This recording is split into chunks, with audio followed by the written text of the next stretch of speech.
second chance. You take my breath and I can't get it back.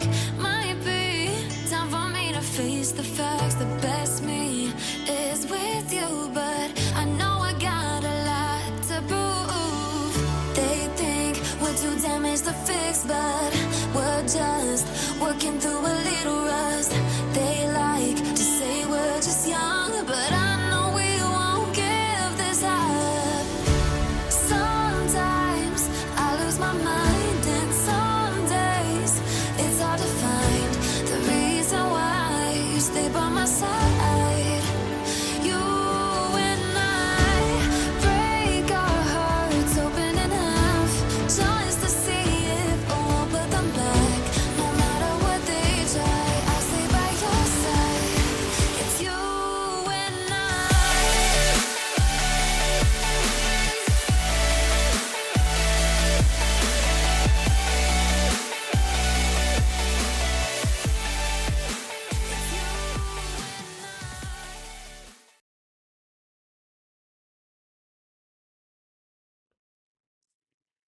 Hey, hey, how are you?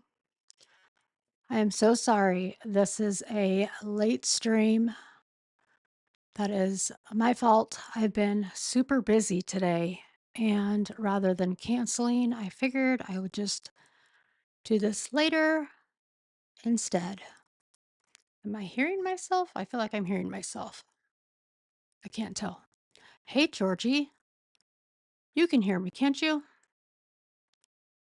I just want to confirm. I felt like I was hearing myself or I had my audio all messed up. But I just wanted to confirm that before I continue. Let me turn on my thing. So if you wanted to come up, Georgie, you are more than welcome. And you do have the link. It's the same link. Sound great? Okay, perfect. I just wasn't sure because I thought I heard myself there for a second. But so I know that this is a case that was filed last November, and I'm going a little bit backwards on this. However, I was kind of waiting to see what happened with the Diddy case with Rodney Jones because they had a hearing, and I was waiting to see what happened with that hearing. And I finally, hey there, don't say much. I finally found the results of that hearing. Now, the attorney for the CEO of Universal Music Group, who is one of the defendants in the Rodney Jones. Hey, Valty. One of the defendants in the Rodney Jones case. Hey, Lauren Murray. Good to see you guys. He filed a motion to dismiss the case. He didn't get a notification. I know they're so messed up. Like they're all jacked up. And I notice I'm getting most of the notifications for lives after a live, so I don't know what's going on. It's really weird. But so the one of the defendants, the CEO for the Rodney Jones case, Universal Music Group, and he is also a huge influence in the land of music. He filed a motion to dismiss, and they were also looking to get sanctions on Rodney Jones's counsel, Mr. Blackburn. And so I was waiting to hear the results of his proposed second amended complaint to see if he was going to actually be able to file that before I proceeded with that 98-page second amended complaint and what was the status of the motion to dismiss. Now, I didn't think that the motion to dismiss was going to be granted. However, I wanted to kind of wait it out and see what happened with that.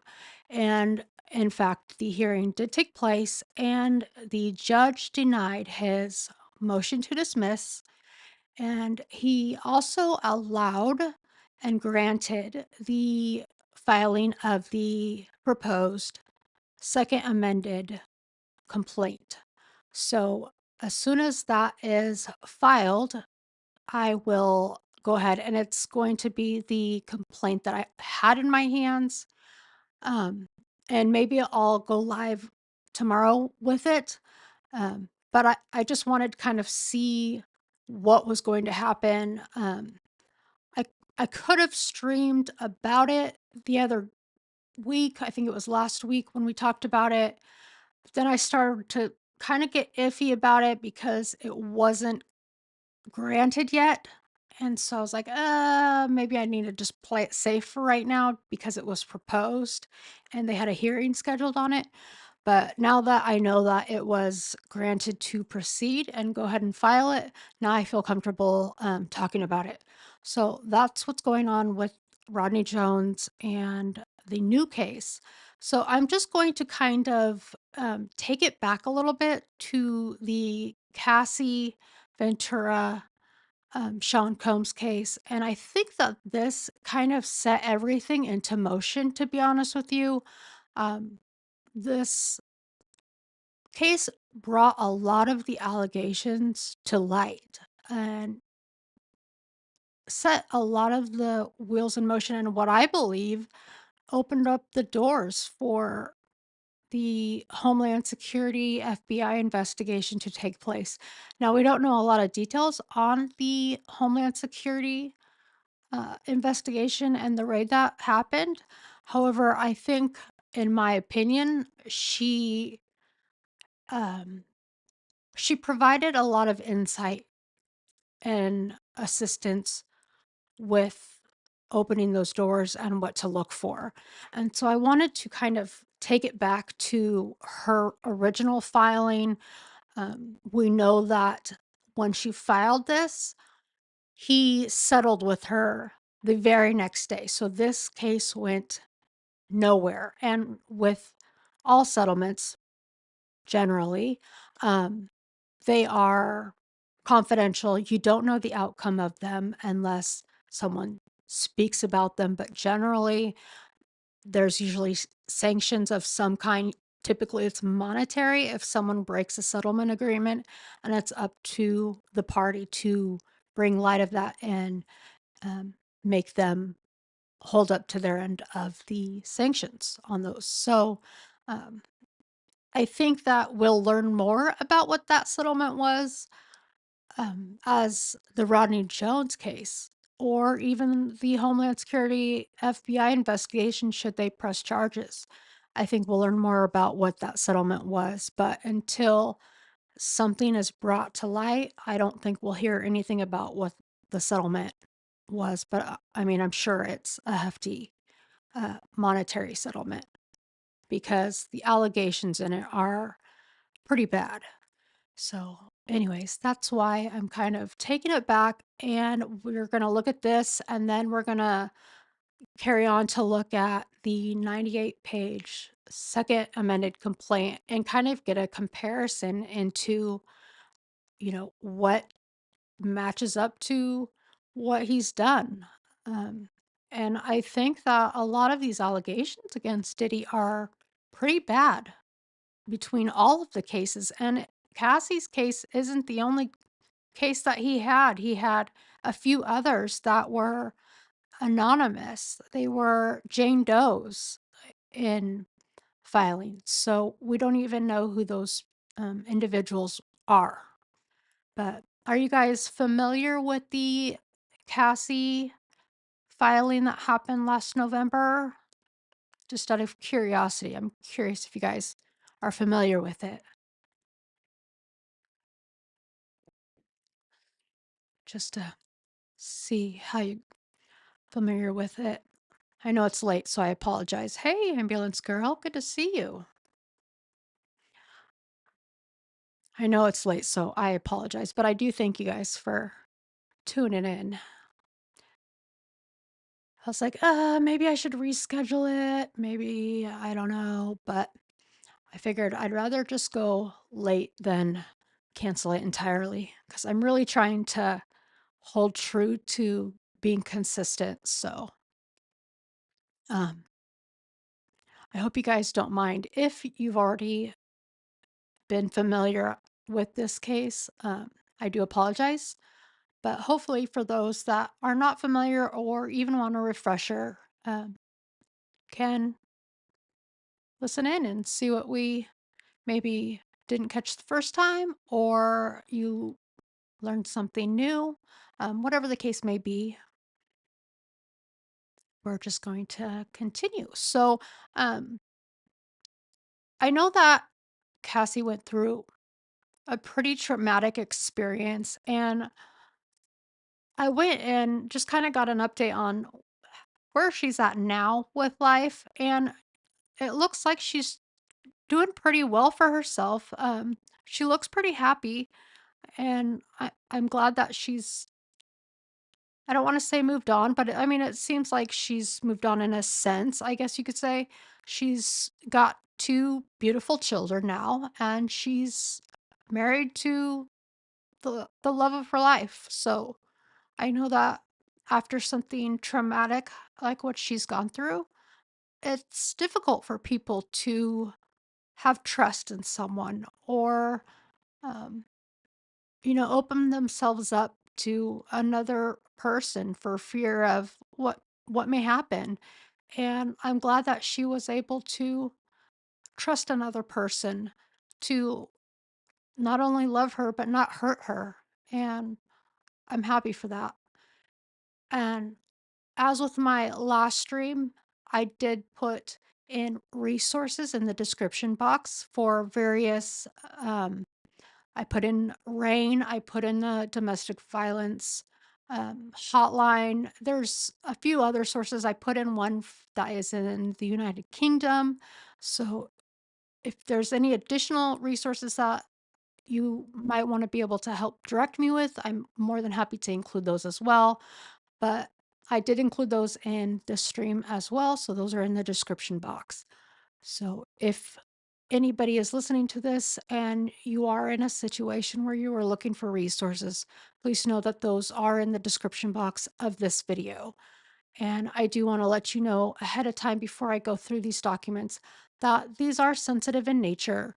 And if this is too much for you, please don't don't listen. Catch me on the next stream. I don't want to um, put you through anything that may trigger a response or cause you any further harm. So I want to let you know that these documents are sensitive. They may be triggering for some, and my intention is not to cause further harm to anybody. So I just wanted to let you know, but um, your well-being and your mental health should always come first. So I hope that um, you think of yourself before you think of anything regarding this stream. So, hey, William, I heard a rumor that Kimora Lee Simmons is tied up in this mess. Um, it's funny you mentioned that because I haven't heard much about her, but I have heard stuff about their daughter dating a much older man. So I've been so busy, I haven't had much time to check on um, any updates aside from the Rodney Jones and Diddy case, the new one. And I've been busy doing my OCD highlighting thing so I don't get lost in what I'm reviewing. So I've been so busy, I haven't even been able to call back the specialist to check on my voice paralysis stuff they need to see me for. I know it's terrible. They've been calling me for all week and I have not even called them back. I've been so busy. She's the redacted name in the previous file you read. Oh, one of the like 4 through 7 I think it was. They broke up the daughter.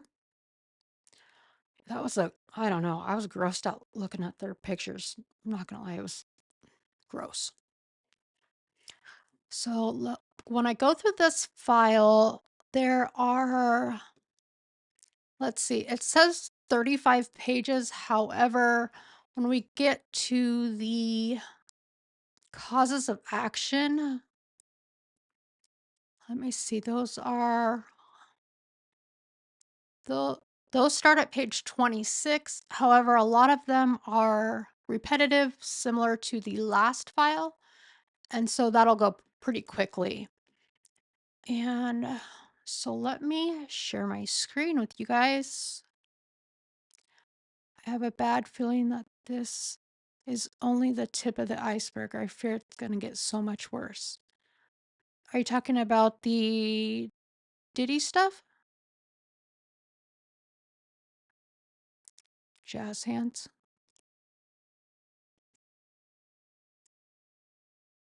Are, are you talking about more lawsuits, or? I think there's a lot of people that are connected to Diddy that are probably a little concerned right now. Just my opinion. But so, okay, I'm going to share my screen. And you guys are all familiar with Cassie's. Are you guys familiar with Cassie's music? What she came out like, her songs? The daddy stuff? How dirty he is? Oh, yeah. Diddy stuff. Okay. Yeah. So every company is being sued. Wow.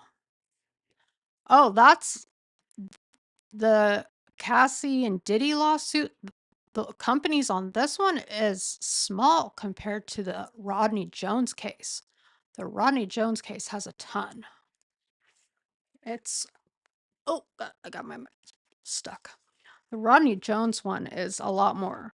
The Rodney Jones one has Diddy Combs, Justin Combs, Lucian Grange, Cuba Gooding Jr., Christina Coram, Love Records, Motown Records, Universal Music Group, Combs Global Entertainment, John and Jane Doe's 1 through 10, ABC Corp's 1 through 10. Where this one is Sean Combs, Bad Boy Entertainment, Bad Boy Records, Records, Combs Enterprises LLC, and Doe Corp's 1 through 10. Pretty much the one with Cassie is all Diddy companies, where the one with Rodney Jones, he's like swinging for everything.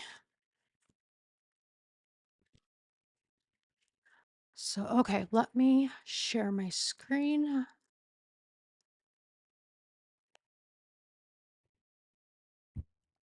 Oh, let me make it bigger for you guys.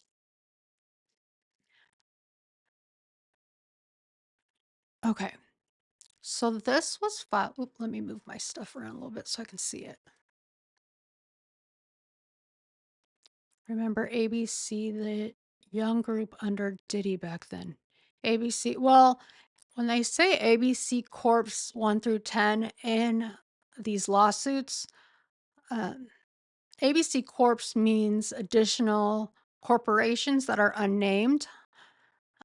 So it basically leaves room, because if they didn't name Jane and John Doe's 1 through 10, or you'll see 1 through 100, or ABC Corp's 1 through 10, or 1 through 100.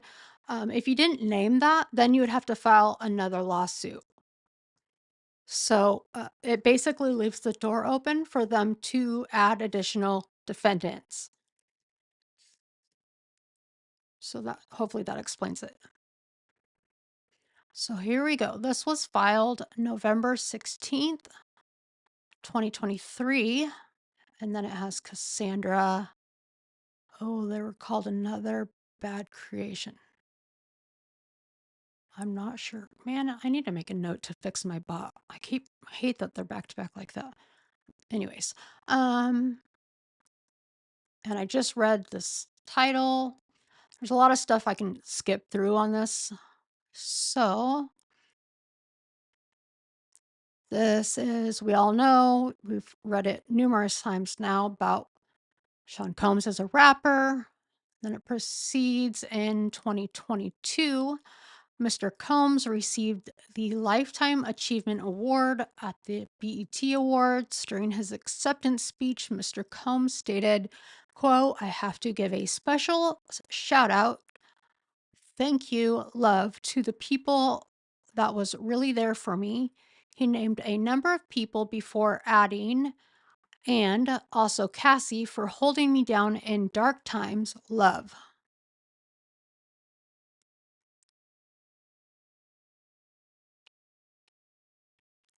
The truth, however, is that Cassie, Miss Casandra Ventura, was held down by Mr. Combs and endured over a decade of his violent behavior and disturbed demands. For Miss Ventura, the quote, dark times were those she spent trapped by Mr. Combs in a cycle of abuse, violence, and sex trafficking, among other violent and unlawful acts.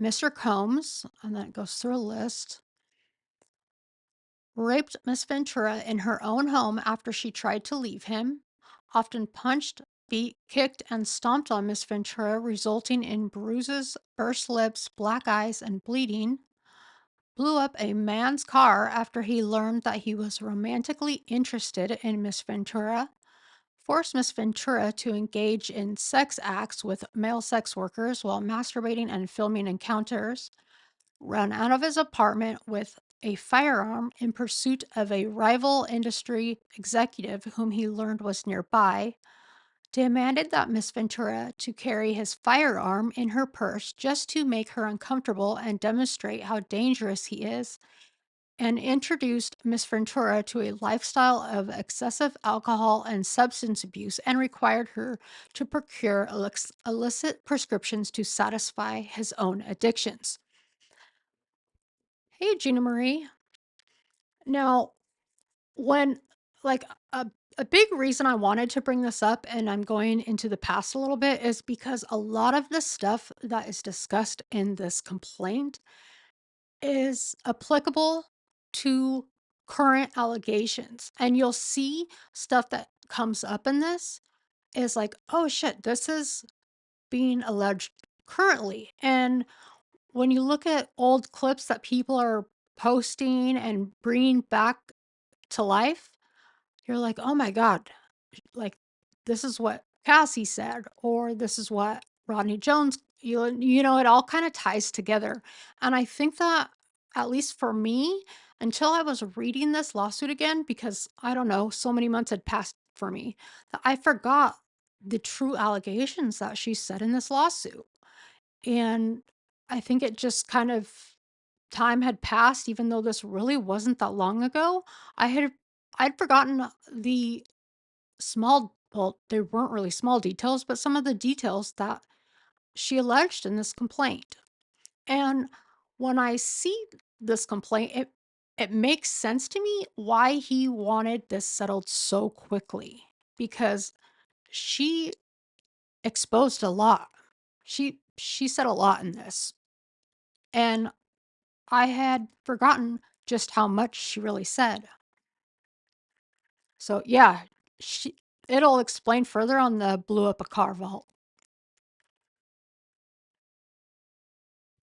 And she even says who. Okay. Miss Ventura met Mr. Combs in 2005 when she was 19 years old and he was 37 years old. He signed her to his label, Bad Boy Records, and within a few years lured Miss Ventura into an instantaneous, fast paced, and drug fueled lifestyle and into a romantic relationship with him. Her boss, one of the most powerful men in the entertainment industry, and a vivacious, cruel, and uncontrolling man nearly 2 decades her senior. Mr. Combs asserted complete control over Miss Ventura's personal and professional life, thereby ensuring her inability to escape his hold. He provided unprecedented avenues for success for the aspiring artist, but in return demanded obedience, loyalty, and silence. Throughout their relationship, Mr. Combs was prone to uncontrollable rage and frequently beat Miss Ventura savagely. These beatings were witnessed by Mr. Combs' staff and employees of Bad Boy Entertainment and Mr. Combs' related businesses, but no one dared to speak up against their frightening and ferocious boss.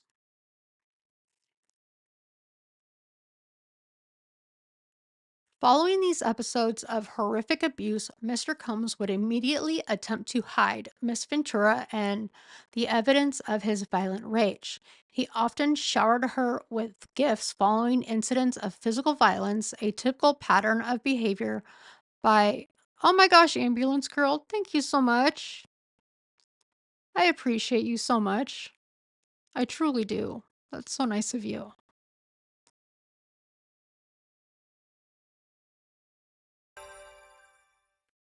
Oh, I just heard it in my mic or in my earbuds. Let's see. We got Gina Marie, Georgie, Cree, Ashley, and Maria.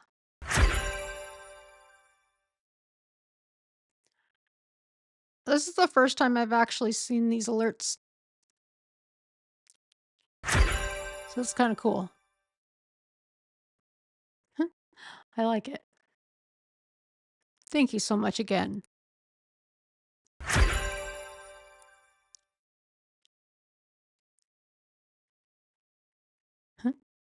Sorry, it made me a little giddy. I truly appreciate it.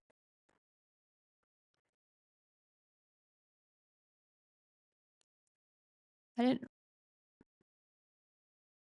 didn't realize how I'd never actually seen this alert before.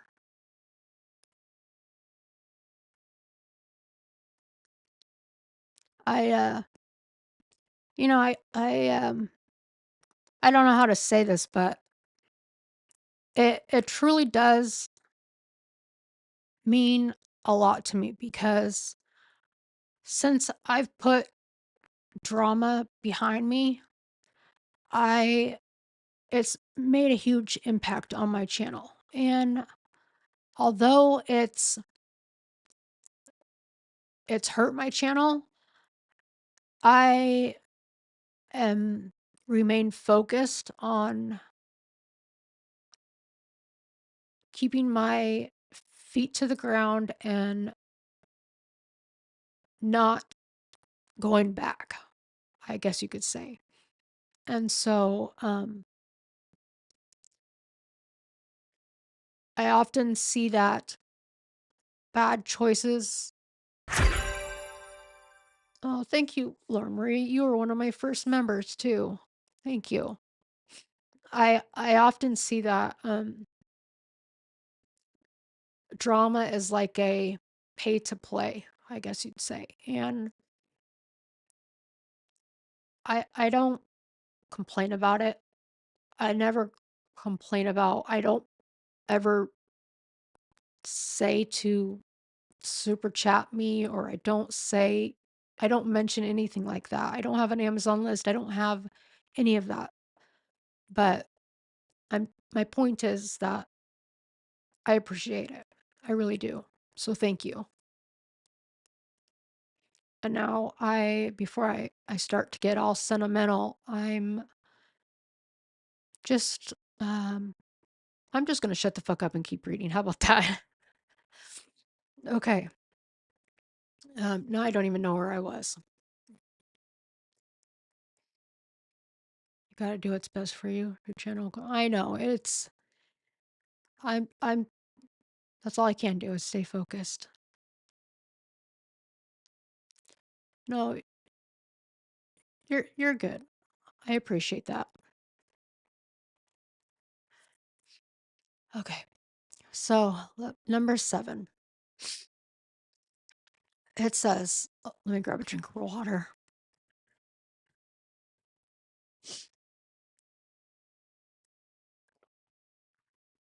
Hey, Irish lass. No tears. Well, okay. I'm not gonna compromise on the rice cakes, but I will try my best on no tears. Listen, underneath this like thick skin I have is a little bitch at times, okay? I can't help it. I'm human. And I really do have a heart. All right. Solo number 7. Yes, rice cakes every day. That, if I had an Amazon wish list, it would be nothing but rice cakes. Okay. Number 7. Following these episodes of horrific abuse, Mr. Combs would immediately attempt to hide Miss Ventura and the. Oh, thank you, Lauren Marie. You guys are so nice. I really don't deserve it. Thank you so much. I'm trying, guys.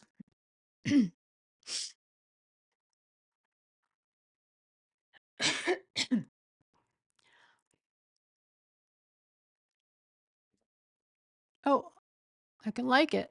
Look at that.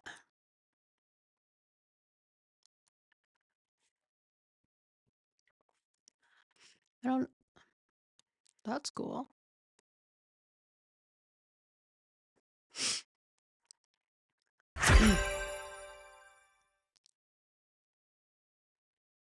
Oh, that was. I wonder if there's a delay on my alerts. That's took a minute. Thank you again.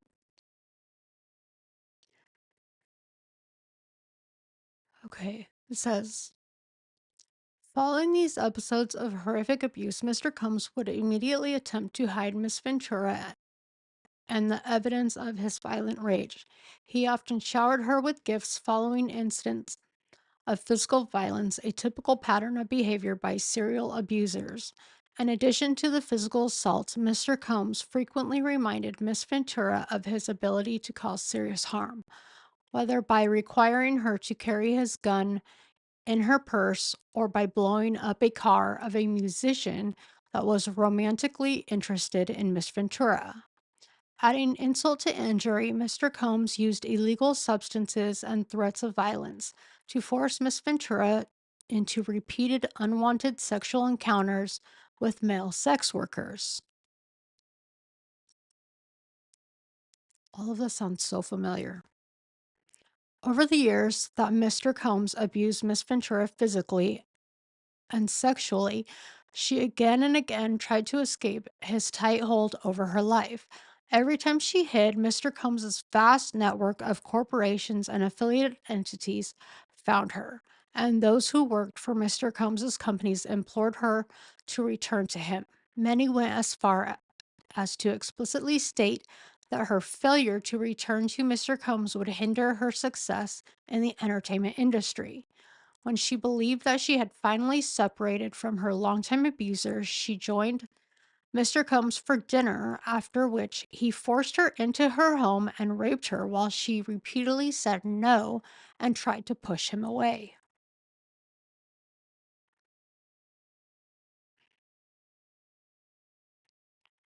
Miss Ventura has now fully escaped Mr. Combs, but the harm that the assaults and the sexual abuse he caused her to experience for nearly a decade will forever haunt her. She has required intensive medical and psychological care to recover from the trauma she lived through. She cannot, however, continue to live in silence about what she endured. Mr. Combs remains immensely powerful and immensely dangerous. Miss Ventura therefore seeks justice for the decade of her life that Mr. Combs took away from her with threats of violence, excessive use of drugs, physical and psychological abuse, and sexual battery. Um, Now, I had completely forgotten about the sex worker stuff. I don't know why, but I really did. I forgot about it. Like, I remember the abuse as far as like the physical abuse, but the sex worker stuff I had forgotten all about. Um, I will also, just as a side note, she did not have the same attorney as Rodney Jones.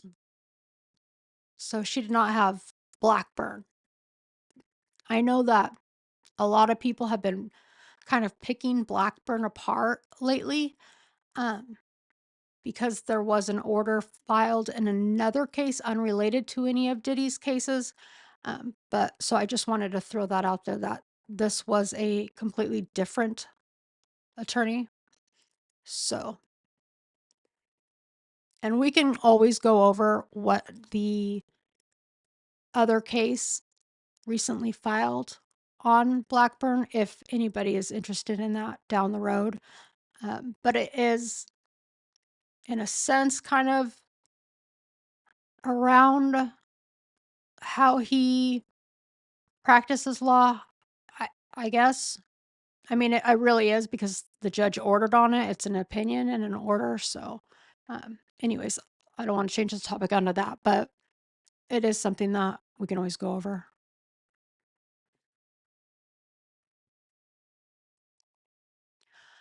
Okay, this is just basically about various laws that I know that they were looking at laws in California and New York. Just go over that. Jurisdiction.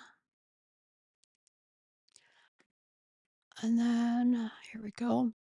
Says plaintiff Casandra Ventura is a resident of the states of California and Connecticut and was employed by defendants Bad Boy Records LLC and Bad Boy Entertainment and related entities, among them Doe Corporations 1 through 10 from 2006 to 2019.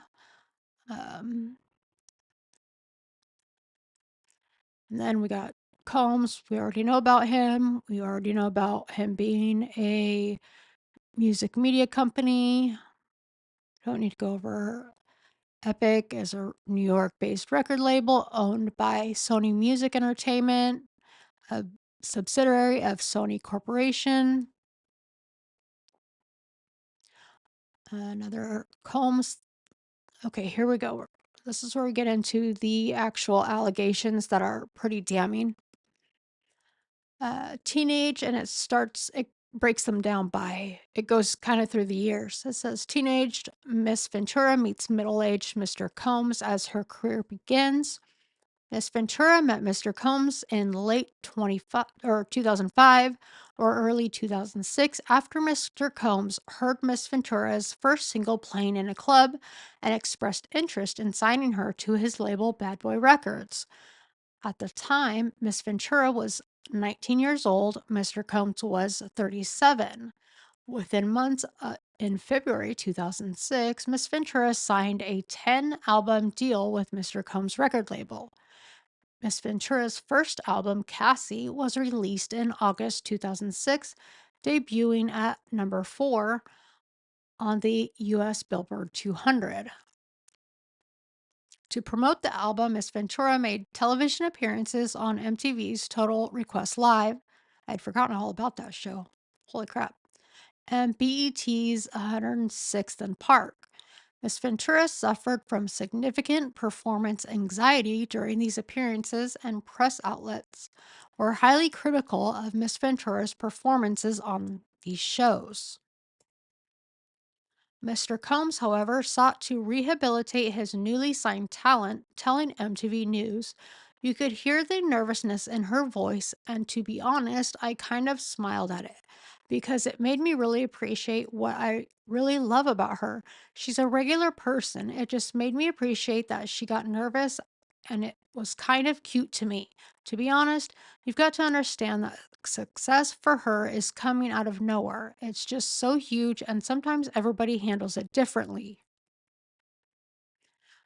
Now he was, what did I say? He was she was 19, he was 37. Do you guys feel that that is a huge age gap as far as dating? To me, that's a huge age gap.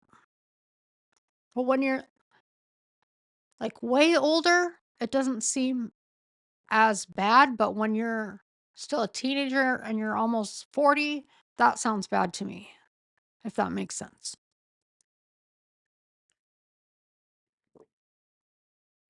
You didn't realize the gap? Yeah, like when you say 19 and 37, like that sounds bad. But if you were much older, and there was that gap, it doesn't seem as bad to me without sounding gross. I don't know how to explain it. But being a teenager and almost 40, that grosses me out. Some of the stuff is just talks about the same stuff. She was thrust into the spotlight.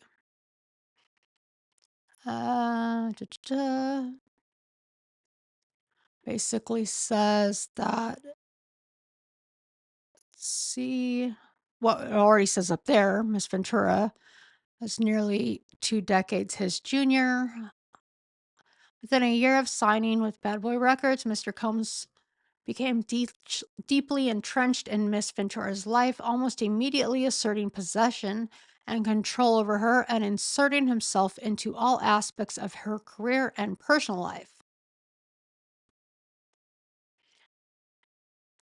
There's a lot of stuff I'm kind of skipping over, but it is gross. If she were my daughter, Diddy wouldn't have knees anymore. Yeah. 19.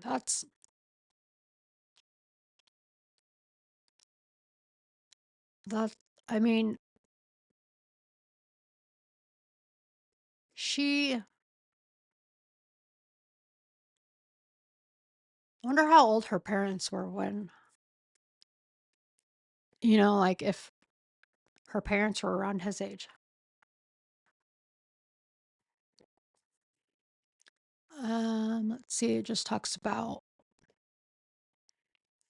in November 2006, Mr. Combs invited Miss Ventura to perform his song Come to Me along with him at the MTV Europe Music Awards in Copenhagen, Denmark. After rehearsal for the performance, Mr. Combs walked around in a robe with a drink in his hand, flaunting his lavish party lifestyle to his label's newly signed artist.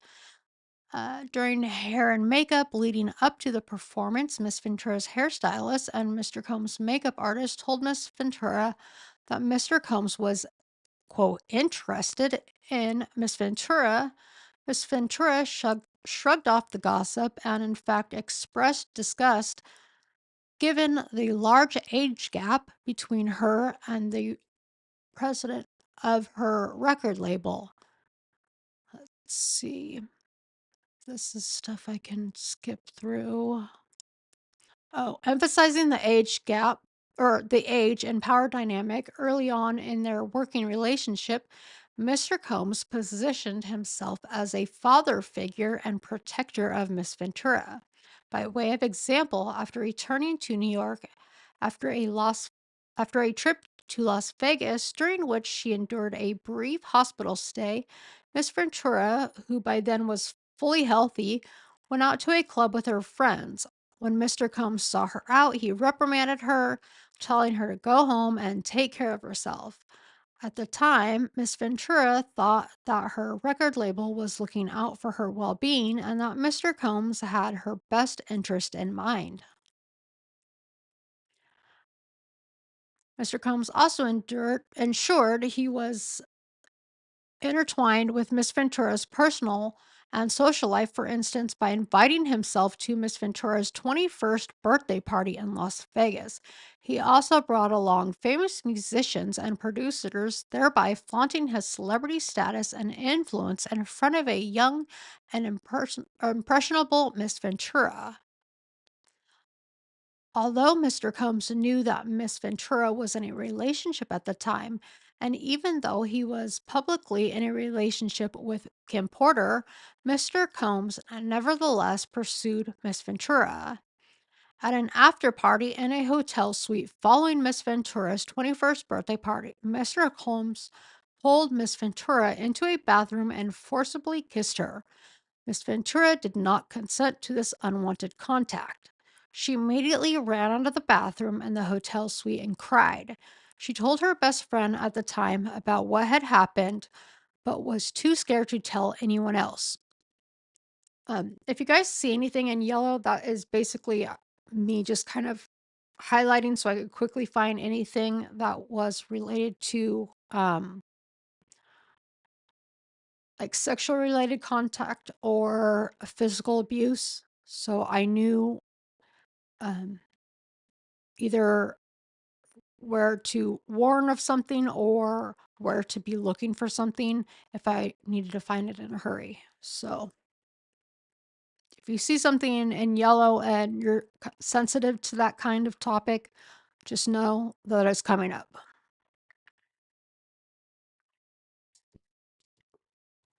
It says, uh,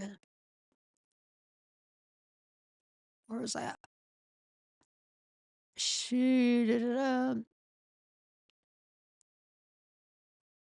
She immediately ran out of the bathroom of the hotel suite and cried. She told her best friend at the time what happened. She was too scared to tell anyone else. I think I read that.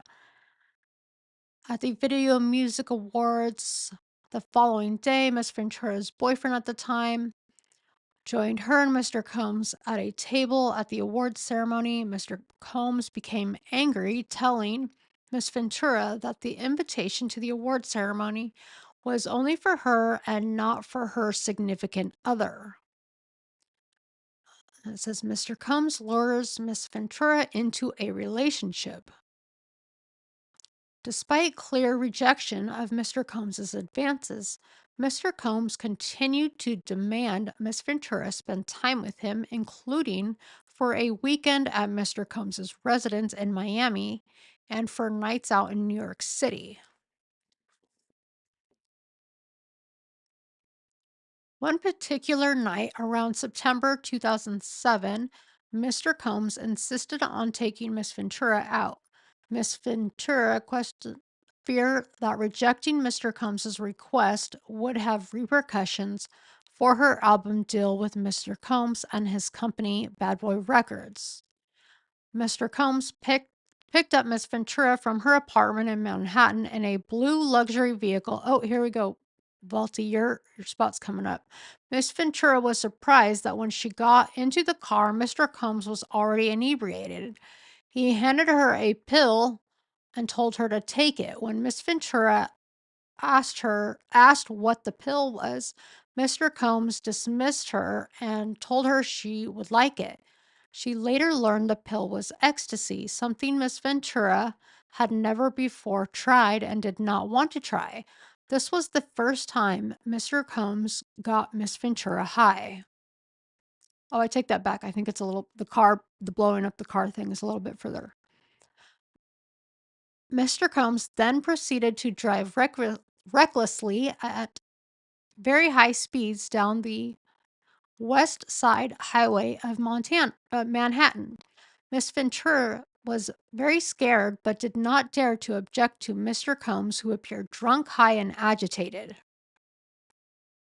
Wonder if he's probably never had a DUI, I bet, huh? Probably not.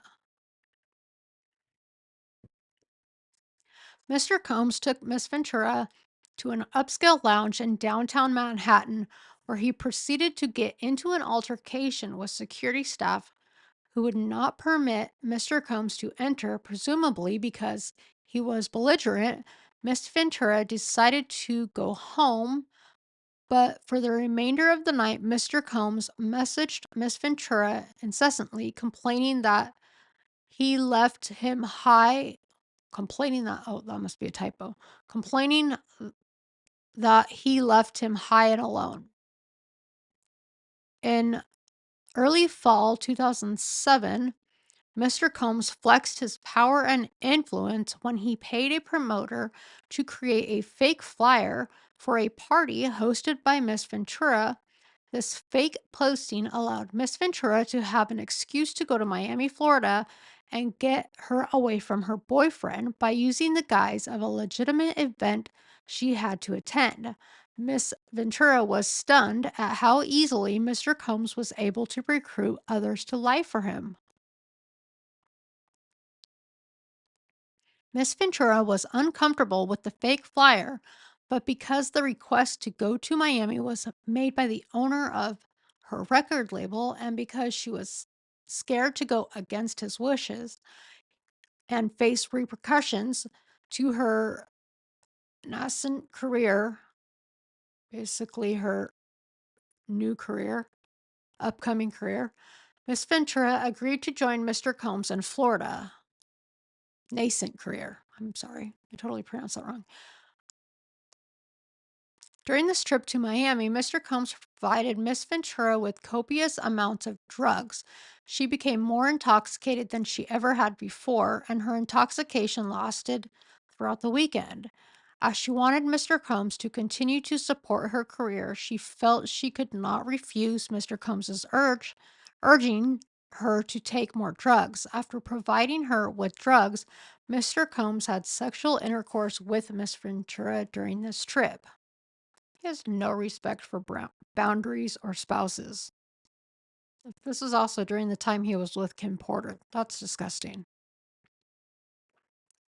Within 2 years of meeting Mr. Combs, Miss Ventura found herself lured into the immediate circle of her boss, the owner of her record label, and one of the most powerful men in the entertainment industry. God, could you imagine? Like, you're brand new into the industry and has the puppet strings, you know? It's almost like a cult, but it's a cult of Diddy.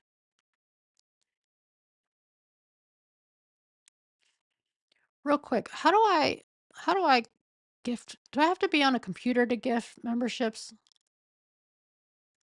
I've never done it. I'm going to pause real quick before I continue so I can do it. Hold on, let me see. I've never done it. I just want to make sure sorry guys, I need to pull up a browser, I think, but I want to make sure it's muted.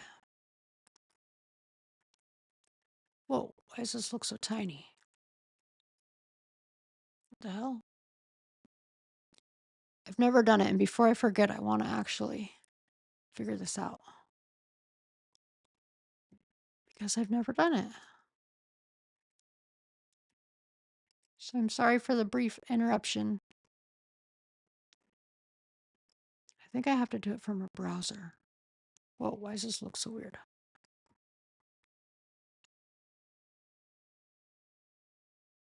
Sorry for the brief interruption. I don't know what the hell I'm doing.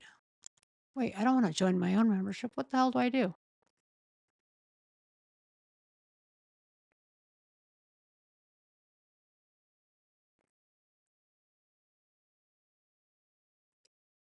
I don't know if I'm doing this right. We'll see, I guess.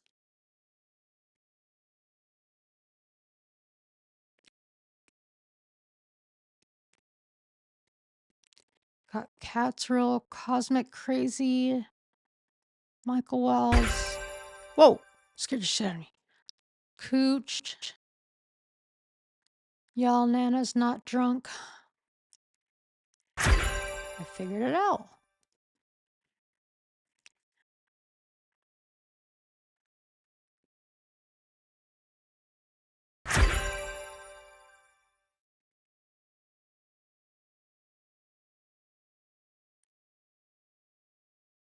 It's like Nexium, really?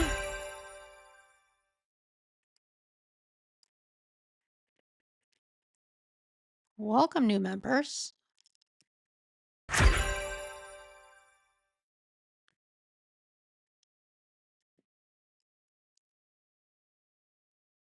Thank you for sticking with me while I did that real quick. I appreciate that.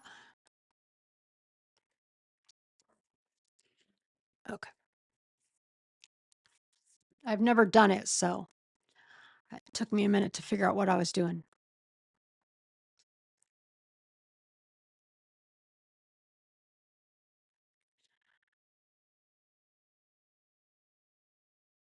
Okay, let's see. Mr. Combs exerts control.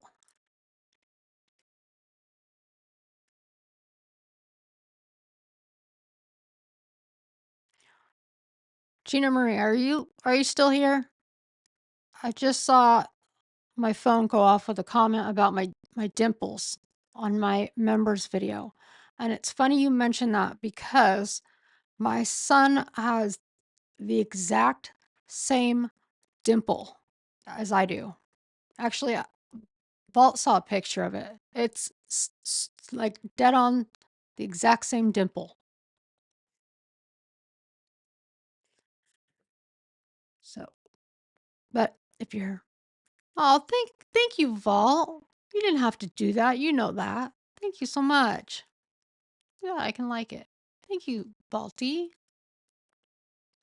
I appreciate you. Always. You guys are sweet tonight. Thank you.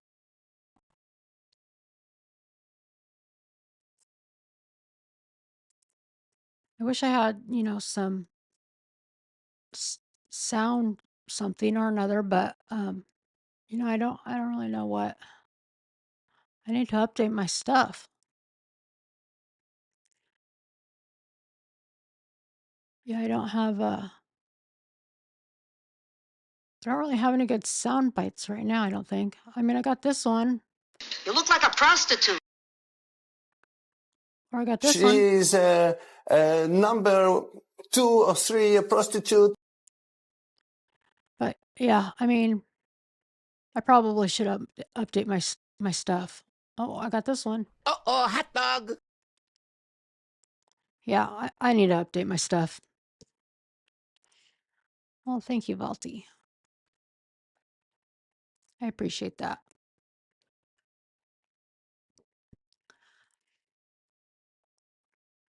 And listening to my rabbit. No, we both go on rabbit holes. Let's be clear about that.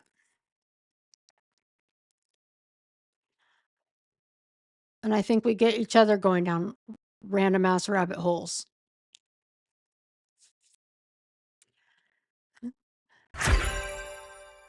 What was that?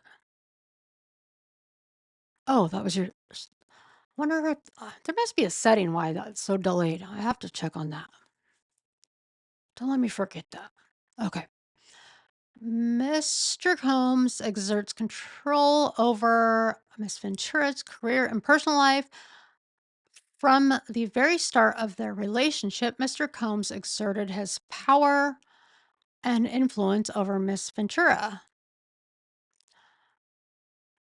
This dynamic was fueled by their nearly 20-year age difference, as well as their relative positions in the entertainment industry, with Mr. Combs considered a music mogul and Miss Ventura at the very start of her career as an entertainer. Mr. Combs is a oh, I don't like how they put Combs's with an apostrophe S. Mr. Combs's aggressive and demanding approach to those he worked with made it impossible for anyone to challenge him, and Miss Ventura soon learned that Mr. Combs insisted on blind loyalty from everyone in his inner circle. Although Miss Ventura had saved up some earnings from her young modeling career, Mr. Combs's why do they keep doing that? Instantaneous uh, display of wealth was intimidating to her. Like, why are they putting Combs the apostrophe S? Mr. Combs paid for things with, quote, wads of cash and would repeatedly tell Miss Ventura, quote, don't worry about money, I have money. I mean, that's not surprising. Mr. Combs expensed lavish vacations for him and Miss Ventura, purchased a car for her, paid for her apartment, and provided her with extensive amounts of designer clothing. I mean, aside from the apartment, the other stuff's not really surprising. And I guess the apartment's not really surprising either. Around 2008 or 2009, Mr. Combs began to rent an apartment in Manhattan for Miss Ventura. The apartment was within walking distance of Mr. Combs's New York residence. He first showed Miss Ventura the apartment by bringing her there along with her parents. Miss Ventura's parents were skeptical of the mogul's displays of wealth, but proud of their daughter's newfound success. Around 2010, Mr. Combs similarly paid for an apartment for Miss Ventura in Los Angeles, which was located about 5 minutes away from Mr. Combs's residence. He paid for many of her apartments in California and purchased a Jaguar for her around 2013 or 2014. All aspects of Miss Ventura's life were controlled by either Mr. Combs or his management companies. Every event Miss Ventura attended, from the travel to the makeup and clothing, was paid for directly by Mr. Combs and his affiliated companies. Let me see something real quick. Okay, it's going to start getting bad here pretty quickly. Just giving you guys a heads up. I just kind of looked ahead at the pages. So I see a whole lot of yellow.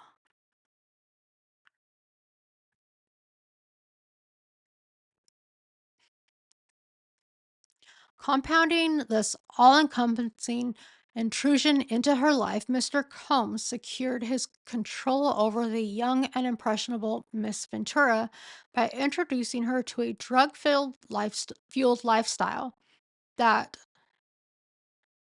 Oh, thank you so much. Don't say much. I appreciate that very much.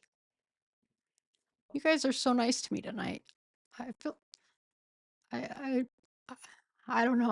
I almost have no words. I don't know what to say. Thank you so much. I appreciate that. I know I keep saying the same thing, but I mean, I don't know what else to say besides I appreciate that, because I really do. Thank you. Thank you very much.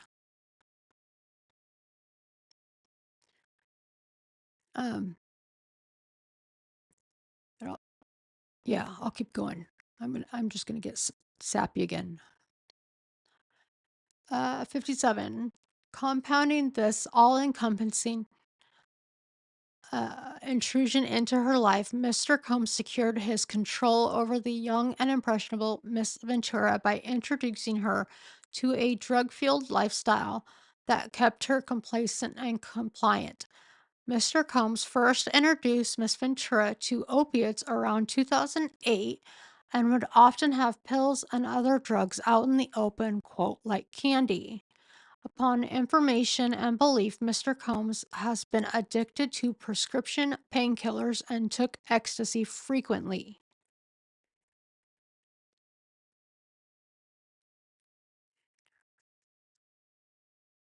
Oh my gosh, Lauren Murray again. Thank you. Thank you so much. Love you right back. You've always been so kind to check up on me, and it's never gone unnoticed. And so I appreciate that. I just want you to know that. Thank you.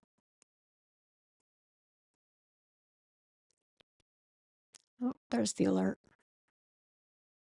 You guys are all so kind to me tonight. I wasn't expecting that because it's so late. I had to push it back. So thank you guys.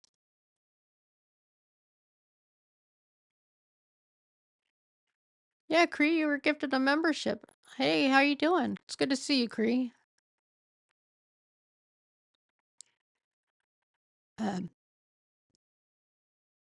Have you guys heard of Diddy being addicted to painkillers and taking ecstasy frequently prior to all these lawsuits? I don't really remember hearing much about it prior to all of this coming out.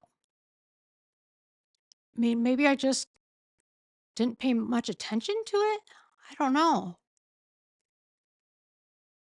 I just don't remember this talk of him being addicted to this stuff. So it's kind of new to me. But it's not surprising, I guess.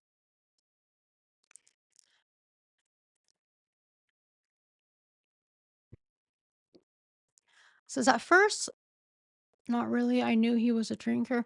Well, the drinking really didn't surprise me, but the prescription painkillers and the ecstasy, I don't remember much about that. I'd love to hear JLo's aspect Why she kept her mouth shut. Yeah, I know. I doubt she will ever say anything either. I don't know. Who knows? Maybe if he's like, I mean, if there's charges, I'm sure that she's going to get called to testify, you know, or at least depositions, and hopefully someone will get. Ooh, I bet you their deposition transcripts for any of this stuff is juicy. Okay, it says at first, Miss Ventura was given the prescriptions that Mr. Combs received from a doctor in Miami, Florida. Eventually, when Mr. Combs exhausted his supply of pills, he demanded that Miss Ventura procure prescriptions from this Miami doctor in her own name. Mr. Combs also became deeply involved in Miss Ventura's personal life, with his personal staff attending to Miss Ventura's day to day travel and other needs, including medical care. On multiple occasions, Mr. Combs had Miss Ventura's personal medical records sent directly to his email address. You've got to be fucking kidding me. For instance, when Miss Ventura began experiencing memory loss, potentially due to excessive drug use and or head injuries caused by Mr. Combs' beatings, as described below, her MRI results were provided directly to Mr. Combs. Mr. Combs also repeatedly arranged for his staff to drive Miss Ventura to seek certain doctor's appointments. Can you believe this guy? Like, unreal. Unfucking real.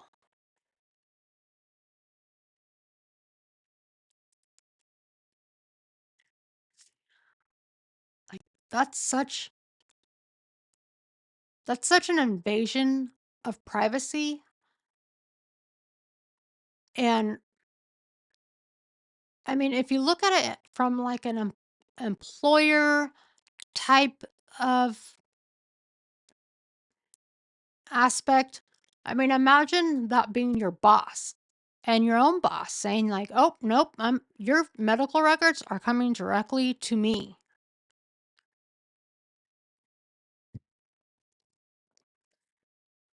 I I would flip the fuck out.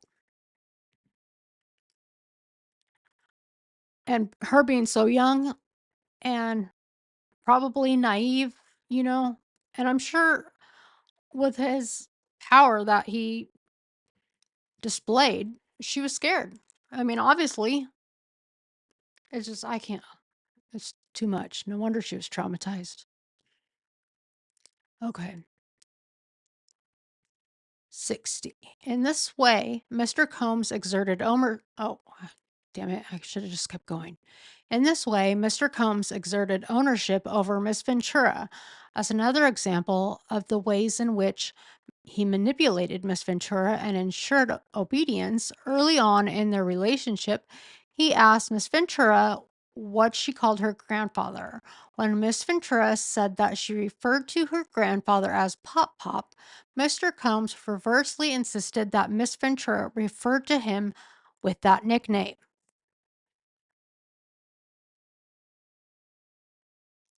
The opioid addiction kind of goes hand in hand with the erratic mood swings and violence, add in the fact that he thinks he could do no wrong. But where were her parents? That's a good question. I mean, it says in the complaint that her parents were with her when he showed apartments. So I don't know. And well, you'll see further on what he did to cover up the abuse.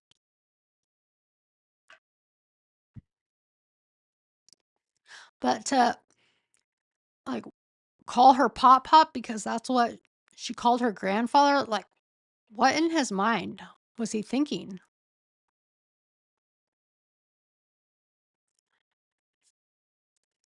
Okay, Mr. Combs and Miss Ventura's relationship becomes violent and abusive. And I'm sorry I used that red again. What started as a whirlwind of celebrity meetings and drug and alcohol fueled parties, however, quickly turned frightening and violent. Miss Ventura was also exposed to the intense violence that pervaded Mr. Combs's rise to fame. For example, on one occasion, when Mr. Combs and Miss Ventura were using drugs together in his home, one of his security staff barged in and announced that Suge Knight, a longtime rival of Mr. Combs, was spotted at Mel's Drive-In Diner in Los Angeles. Mr. Combs began to get dressed, retrieve multiple guns from the safe, and ran out of his home to where he believed Mr. Knight was dining. Mr. Ventura became terrified and began to cry. That's crazy. I feel like I remember something about that.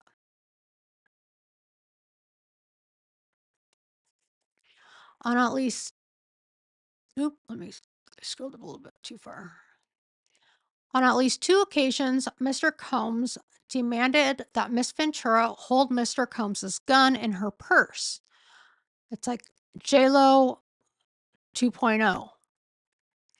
Miss Ventura had no familiarity with guns and was petrified that the firearm would accidentally go off in her purse. There was no clear reason why Mr. Combs required her to hold his guns except to reinforce to his young girlfriend that he was violent, powerful, and dangerous.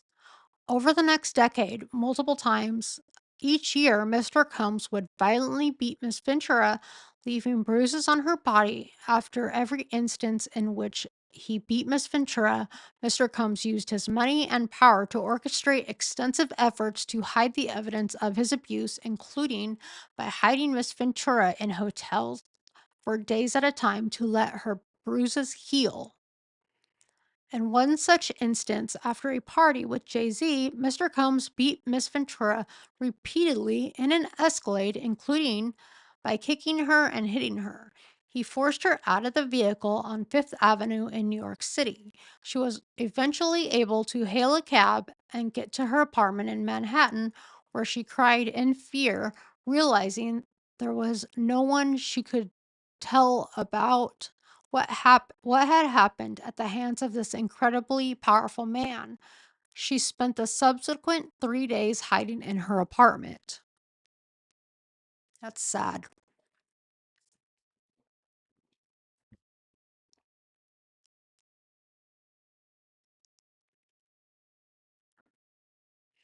In January 2009, after Mr. Combs learned that Miss Ventura spoke to another music manager at a party in Los Angeles, he became enraged. She had hoped speaking to this manager would allow her to further grow her career and that Mr. Combs would be happy for her, but instead he became extremely angry and pulled her out of the club where the party was taking place.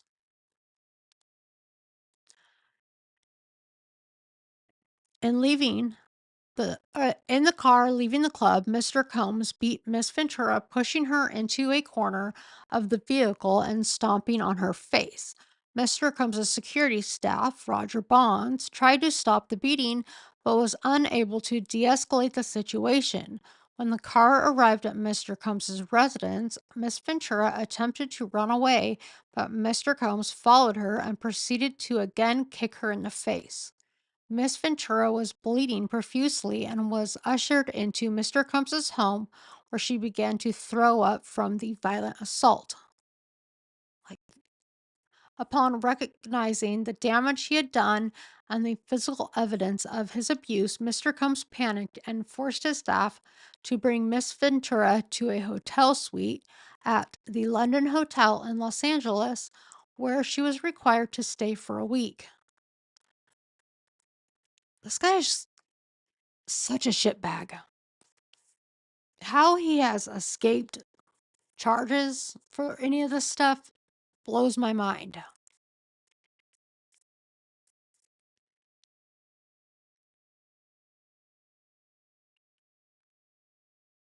I hope she, like, took pictures for herself of some sort of record of it.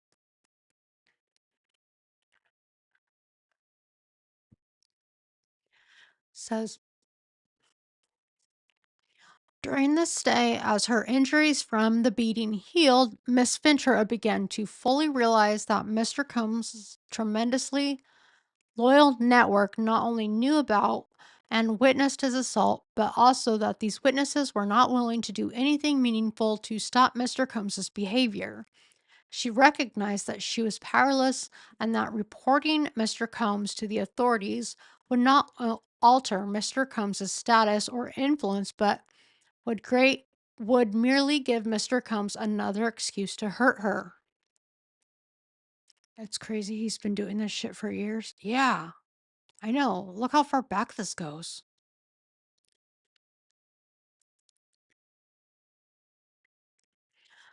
Oh, here you go, Irish lass. This might help answer your question.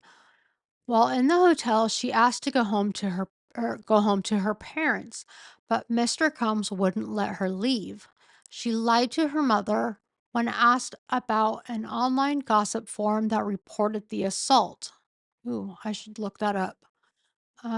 Mr. Combs proceeded to instruct his assistant to purchase excessive amounts of gifts for Miss Ventura, which were delivered to the hotel room where she remained trapped. Miss Ventura was terrified, isolated, and unable to see a pathway out of Mr. Combs's abusive hold on her life.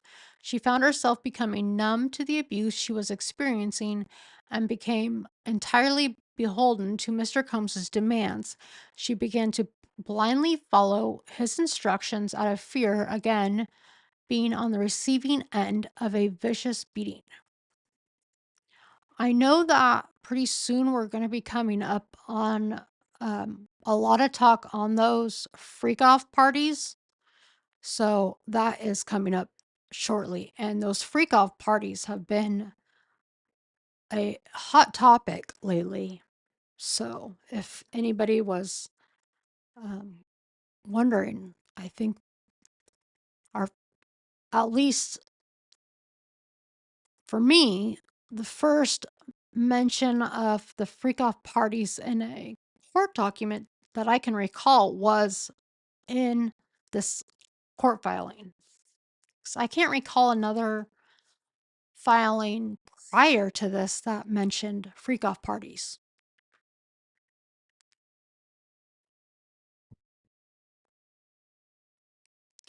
By Mr. Combs' own admission, his relationship with Miss Ventura was like Bobby and Whitney, a clear acknowledgement of the unequal power dynamic and excessive domestic violence that permeated their relationship. From the outside looking in, Miss Ventura had heard others refer to her relationship with Mr. Combs as akin to Icantina. Her volatile and abusive partner, who also owned her label and therefore held her future success in his hands, had fully exerted control over every aspect of her life.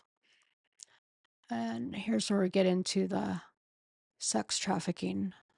So, Mr. Combs forces Miss Ventura into sex trafficking.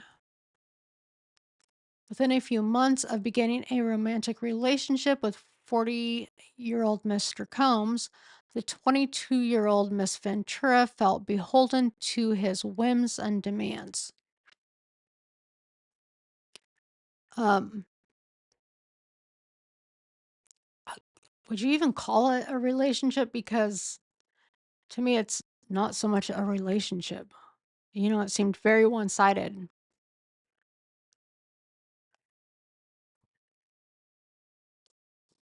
To me, that's not a relationship. Okay, while in New York City, let's see. While in New York City, Mr. Combs told that word. Mr. Combs told Miss Ventura that he wanted to engage in a fantasy of his called voyeurism, Mr. Combs said that it would turn him on if he saw Miss Ventura with another dick.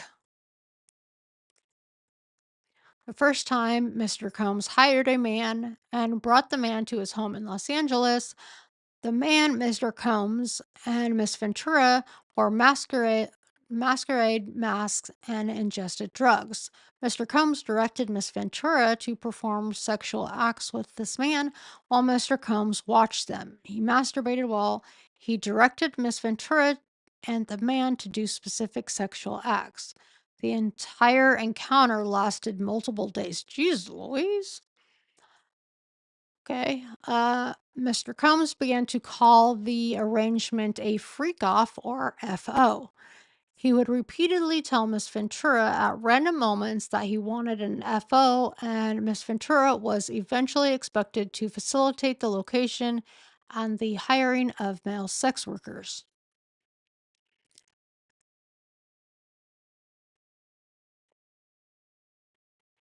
Jesus, multiple days. She was a prisoner. She was, yeah. See, it wasn't a relationship to me. At certain points during Miss Ventura and Mr. Combs's relationship, he would insist on freak off weekly. Mr. Combs would repeatedly tell Miss Ventura that this practice was, quote, our thing and our secret. Freak offs would often take place in hotel suites, include at the Trump International Hotel in Columbus Circle, at oh god, it's French. Le Mitage. I can't ever pronounce this. I don't speak French and I can't roll my tongue. The London Hotel in Los Angeles, the Intercontinental Century City, the Intercontinental Atlanta, the Intercontinental New York City, the One Hotel in New York City and in Miami, the Mandarin Oriental Hotel in New York, and in Miami, the Fontainebleau in Miami, another French word that I can't roll my tongue, the Beverly Hills Hotel and Shutter. Okay, basically a lot of hotels. Okay, you got that. On one occasion around 2013, Mr. Combs had a freak off set up at the Intercontinental Hotel in New York City, after which he was charged with tens of thousands of dollars in damages by the hotel. Upon information and belief, Mr. Combs's chief of staff, Tony Fletcher, paid the invoice charged by the hotel. So I wonder when Tony Fletcher left, because his chief of staff right now, I believe, is Christian, what is it, Christian Quorum? I think it's his new chief of staff, or the chief of staff currently.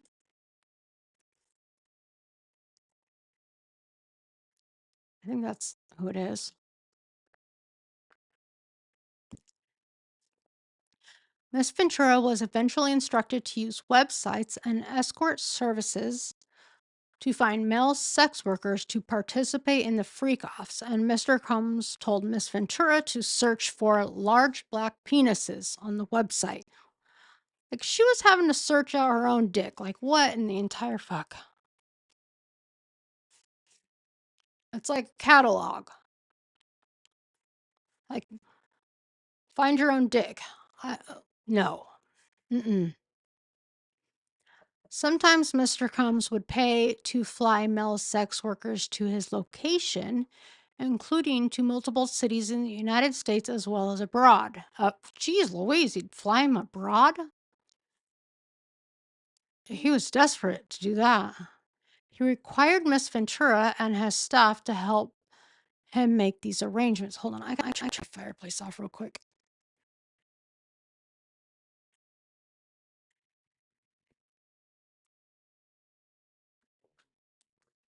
Sorry, I got really hot.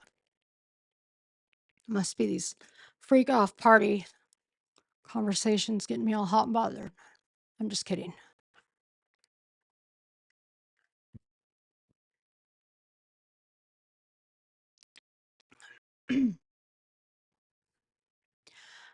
Mr. Combs's assistants would help to set up the freak-offs, including by setting up the hotel suites with baby oil and Astroglide.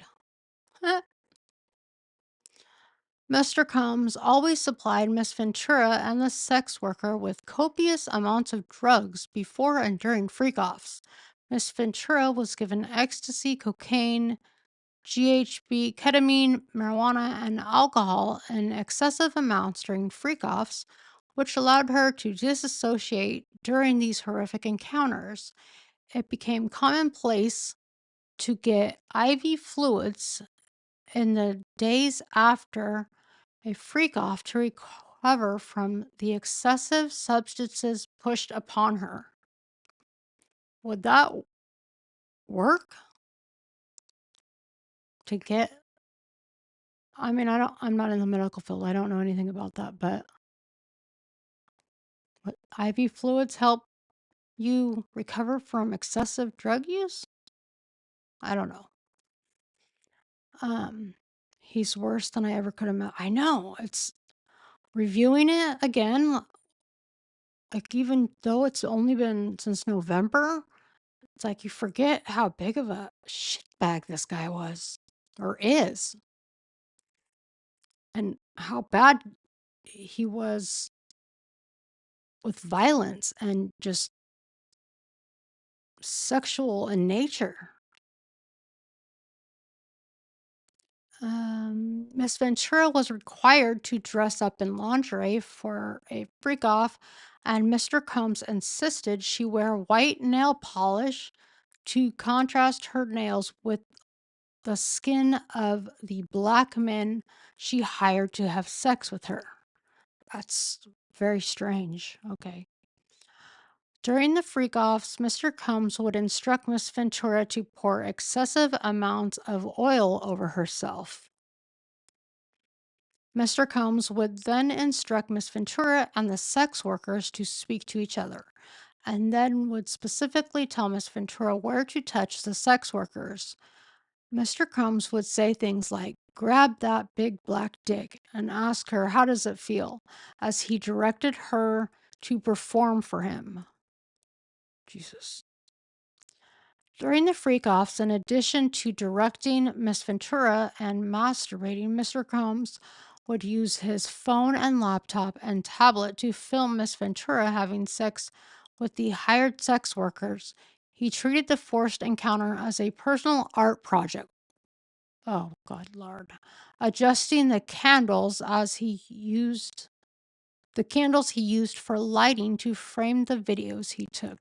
Can you just imagine him going around like, "Oh, I gotta put this candle here. Just keep doing what you're doing. Let me adjust this." Like, what a freak. That reminds me, did you see Steve Harvey set up good stepdaughter with Diddy and they pointed out her white nails? Oh, no, I didn't see that. That's interesting. So he must have this thing with white nails. Well, Miss Ventura quickly deleted any photographs or video of sex acts if they were taken on her phone. Mr. Combs repeatedly made clear that he retained many videos of Miss Ventura during freak-offs. Come on, Mike. Or come on, mouse. Even when she deleted the videos, Mr. Combs would tell Miss Ventura that he was able to recover deleted videos from her devices.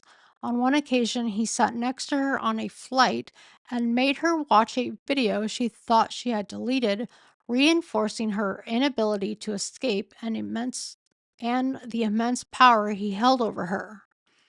Mr. Combs would pay the male sex workers a few $1,000s in cash for their services. During some freak-offs, Mr. Combs would become extremely intoxicated and would hit Miss Ventura in front of the male sex workers. He has a serious anger problem. Miss Ventura was repulsed by Mr. Combs's demands, but between the physical beating and recognizing his incredible power and incredible temper, Miss Ventura became petrified of her partner and boss and felt that she could not say no. He even would present her with lavish gifts prior to or in the middle of freak-offs, seemingly acknowledging the ways in which these forced sexual encounters constituted work for Miss Ventura and that he needed to compensate her for this work. At one point, he had given her so many designer bracelets for freak-offs and immediately following his brutal beatings that she felt that she was shackled by his presence. Yeah, I could see that. Frequently, her anxiety before a freak-off would become so great that she would become physically ill and sometimes to the point of vomiting. While kneeling over the toilet, Mr. Combs would shame her into performing for him, eventually forcing her to get up and proceed with the encounter.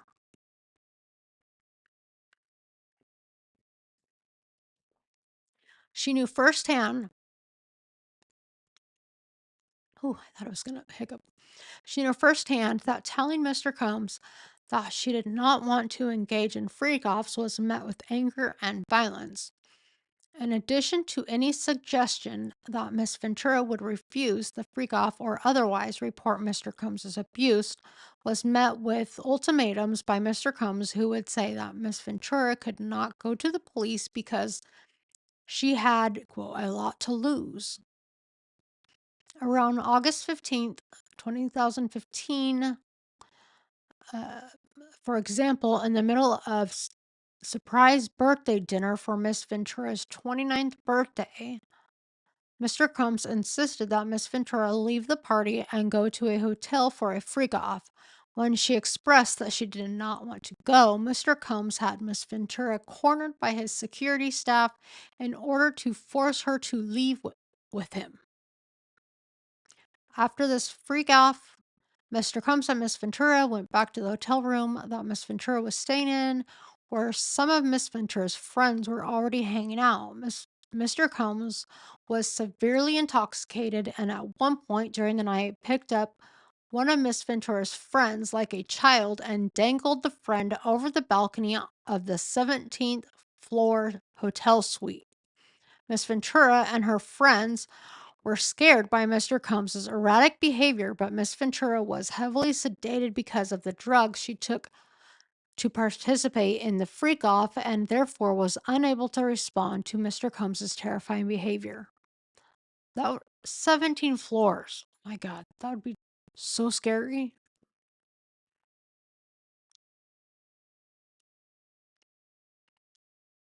It's not good.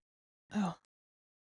The freak-offs became work for Miss Ventura, and despite her, what do you say? Oh, what the fuck? Yeah. Where am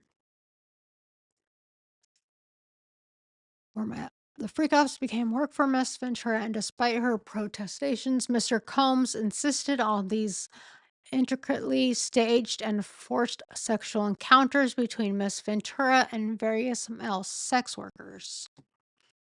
Let me go down. Okay.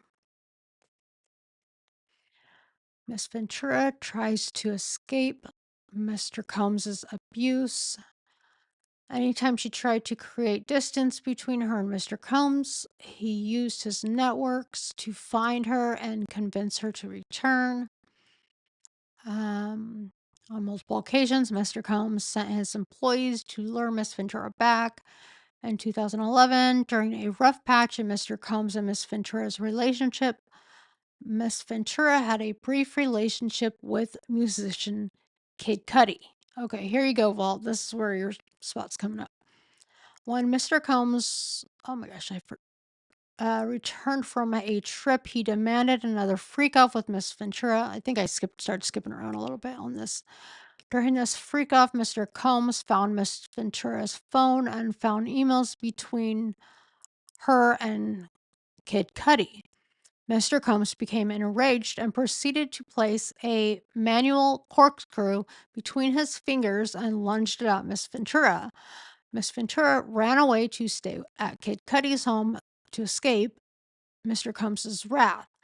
Soon thereafter, one of Mr. Combs's staff members told Miss Ventura that he needed to just talk to Mr. Combs, even though Mr. Combs was enraged. Feeling like she could not escape Mr. Combs and his network of enforcers, Miss Ventura returned to Mr. Combs.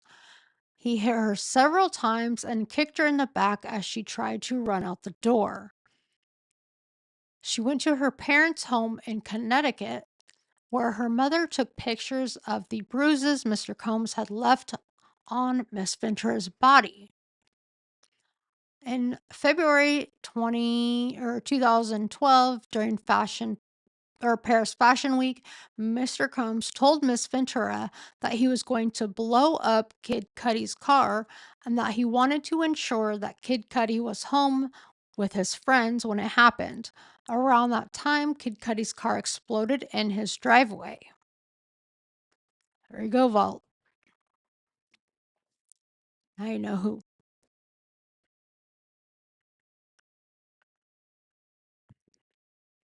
Miss Ventura was terrified as she began to fully comprehend what Mr. Combs was both willing and able to do to those he believed had slighted him.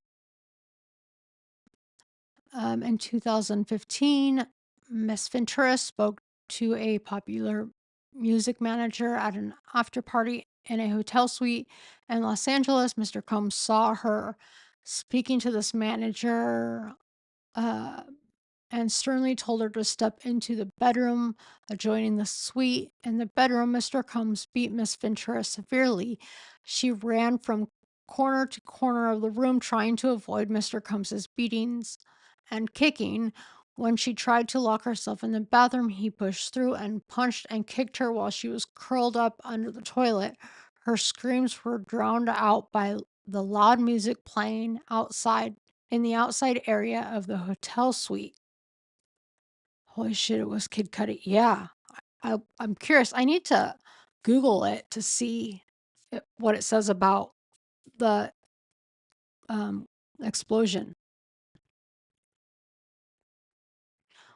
What year did I say that was? February 2012, during Paris Fashion Week. Mr. Combs told Miss Ventura that he was going to blow up Kid Cudi's car and that he wanted to ensure that Kid Cudi was home with his friends when it happened. Around that time, Kid Cudi's car exploded in his driveway. Yeah. So we'll have to find, I'm sure there's something written on it. I'll probably start skipping around because I'm losing my voice.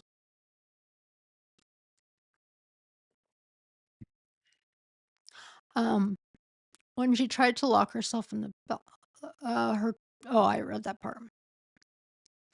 When Mr. Combs's head of security and assistant saw Miss Ventura after the assault, they began to cry. That poor girl is lucky to have escaped with her life. I know. She could have ended up killed.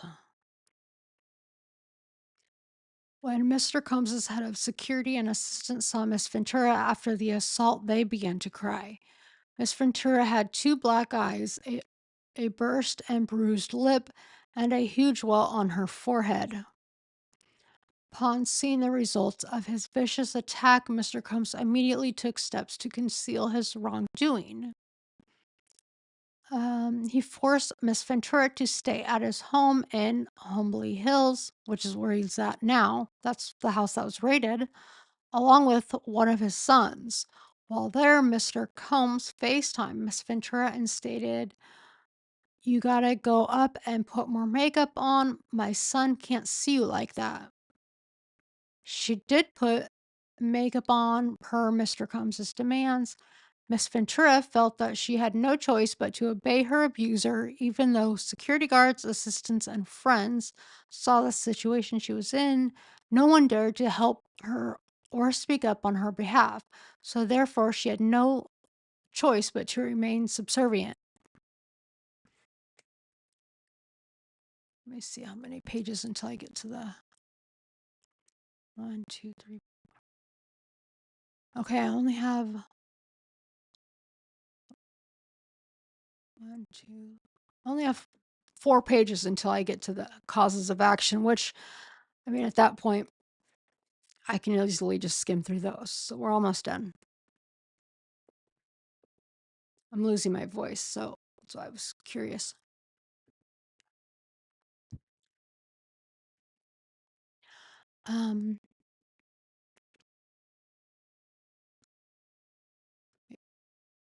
Where did I miss something? Later in 2015, while shooting a movie in Cape Town, South Africa, Miss Ventura began a flirtatious relationship with an actor. She spent New Year's Eve with this actor, but Mr. Combs soon found out. Mr. Combs called the actor and threatened him. The actor proceeded to call Miss Ventura and tell her, "You really need to call Mr. Combs." I wonder who that was. In or around March 2016, during a freak-off at the Intercontinental Hotel in Century City, Los Angeles, Mr. Combs became extremely intoxicated and punched Miss Ventura in the face, giving her a black eye. After he fell asleep, Miss Ventura tried to leave the hotel, but as she exited, Mr. Combs awoke and began screaming at Miss Ventura. He followed her into the hallway of the hotel while yelling at her. He grabbed at her and then took glass vases in the hallway and threw them at her, causing glass to crash around them as she ran to the elevator to escape. She managed to get into the elevator, and when she got to the lobby, quickly took a cab to her apartment. Upon realizing that her running away could cause Mr.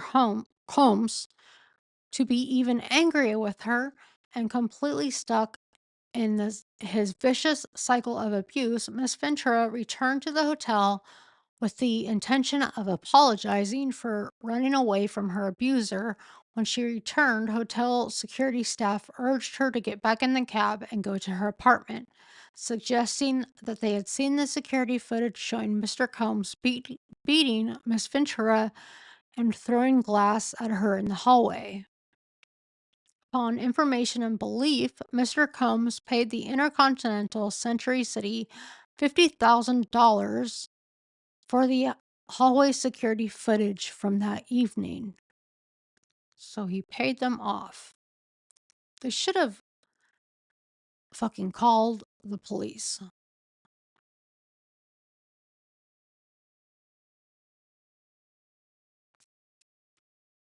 Let me take a drink real quick.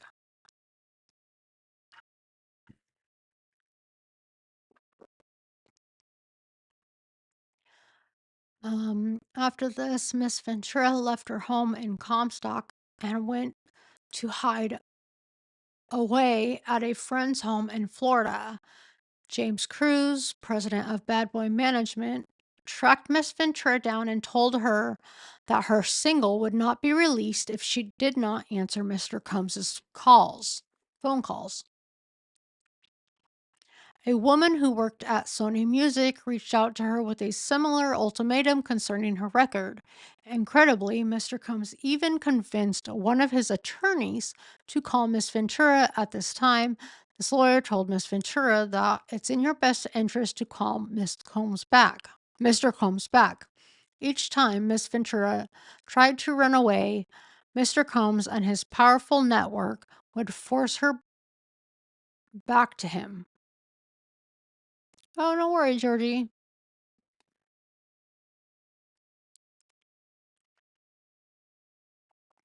Mr. Combs' tight hold over her life had irreparably damaged her friendships around 2018 when Miss Ventura was with her friend Carrie Morgan in her house.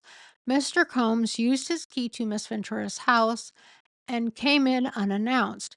He and Miss Morgan had an altercation during which Mr. Combs threw a hanger at Miss Morgan. Upon information and belief, the incident resulted in a settlement between Mr. Combs and Miss Morgan, and Miss Ventura ended up paying Miss Morgan additional funds in an attempt to resolve the dispute between her close friend and her abusive and controlling boyfriend. The relationship between Miss Ventura and Miss Morgan has been strained since this time. I wonder if this friend has spoken out since then, since all this Diddy stuff came to light. I'm curious.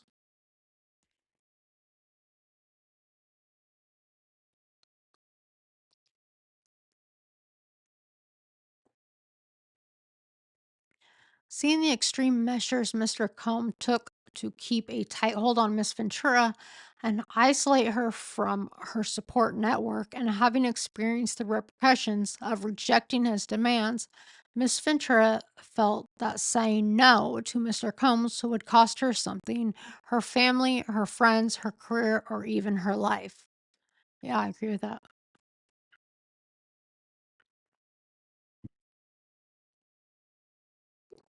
3 more pages of this, and then it's the causes of action. So we're almost done. Mr. Combs rapes Miss Ventura by 2017 and 2018.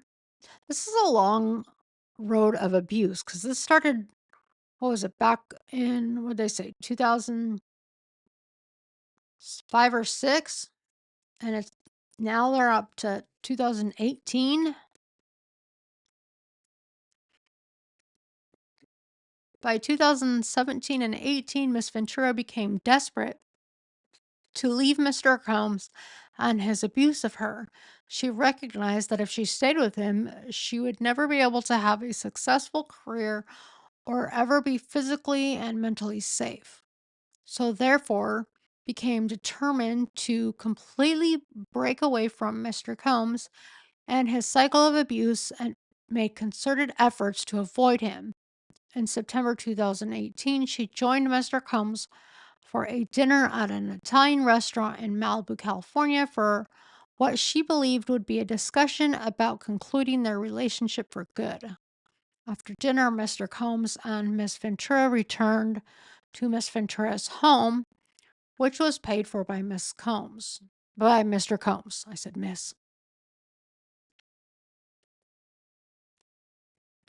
Mr. Combs forced himself into her apartment and tried to kiss Miss Ventura.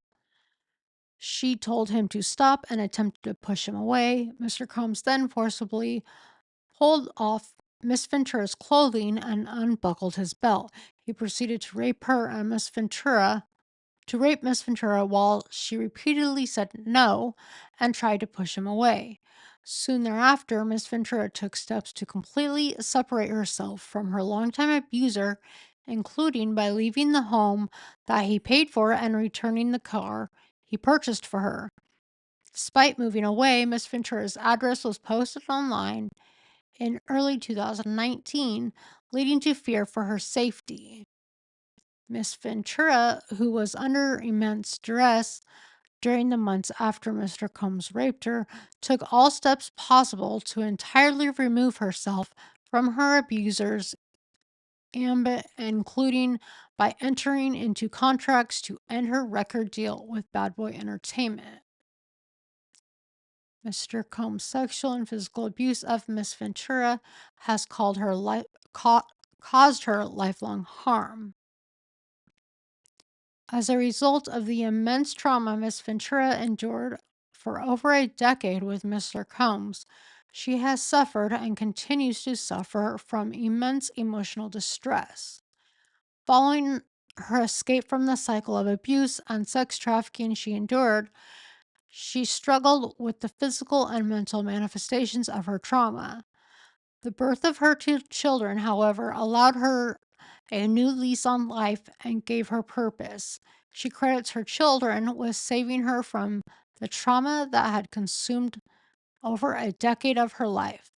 Except for the months when she was pregnant with her children, Miss Ventura struggled with her addictions to drugs and alcohol, addictions that were established and fueled by Mr. Combs. She turned to substances. She turned to substances to drown out the memories of her abuse without being intoxicated. She suffered from horrific nightmares of the forced sexual acts that Mr. Combs demanded she participate in during the regularly scheduled freak-offs and the physical beatings that she endured throughout her relationship. She had difficulty eating or sleeping, and her relationships with her family suffered. During this time, she frequently had thoughts of ending her life. That's so sad.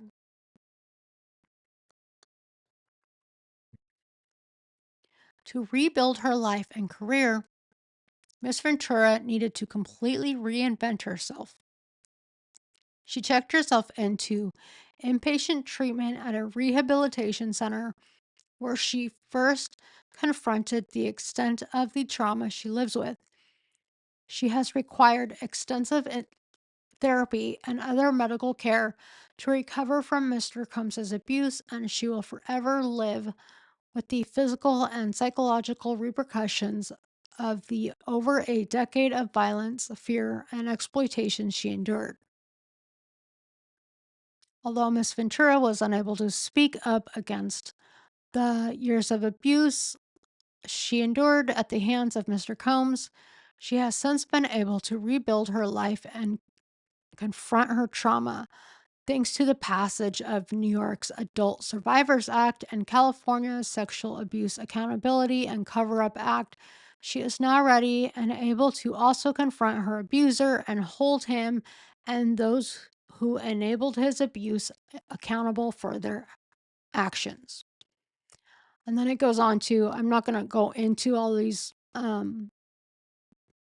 causes of action just because I'm losing my voice, but I'll just go and tell you the first cause of action is sex trafficking against all defendants.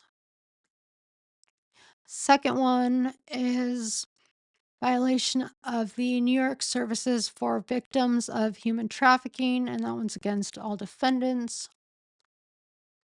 Third one is violation of the California Trafficking Victims Protection Act against all defendants. Fourth one is battery, sexual battery under New York law, and this one is against defendant Sean Combs. Fourth one is the sexual assault pursuant to the California Sexual Abuse and Cover Up Accountability Act, and this one is against all defendants.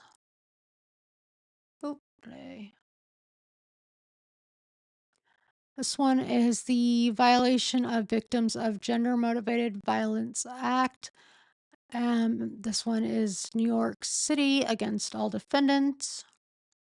And the last one is the sexual harassment, gender discrimination, and hostile work environment under New York State human rights law.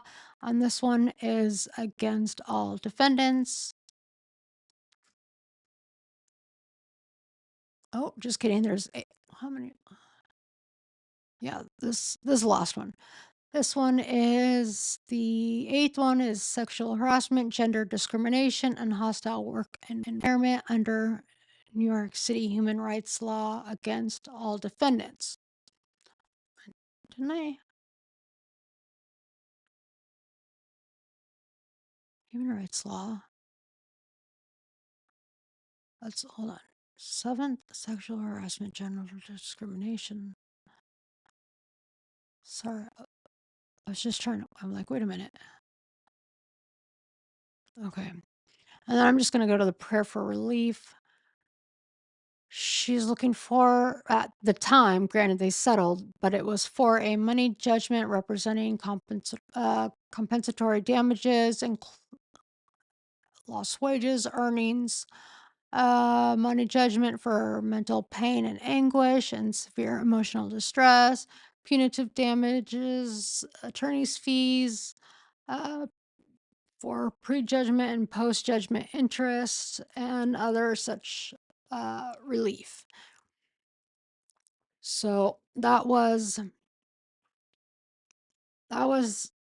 that filing. If anybody needs a copy of this, I mean, it's probably widely available, but I do have it. If you would like a copy of it, I can give that to you. Just reach out to me or let me know, and I will provide you with a copy of it. Sorry, I've lost my voice here. My voice is actually really sore right now, or my throat is really sore. But I apologize again. It is so late, and I cannot thank you guys enough for all the support tonight. It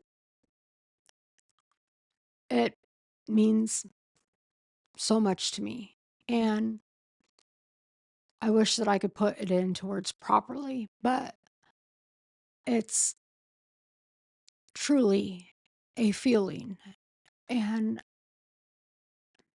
it when they say that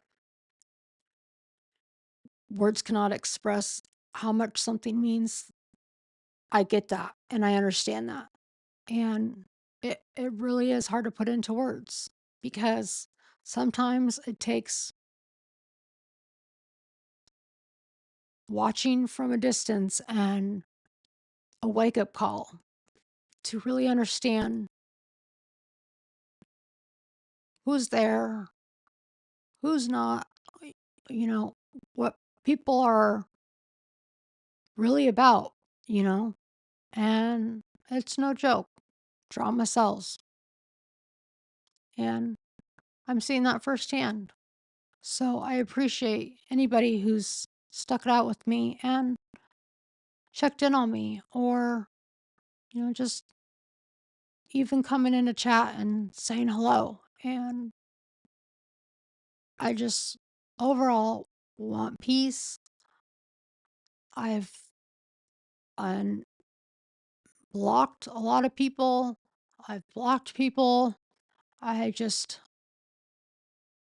want peace. And I want everyone to be at peace. So I think it's necessary for people to be happy and to do what makes them happy.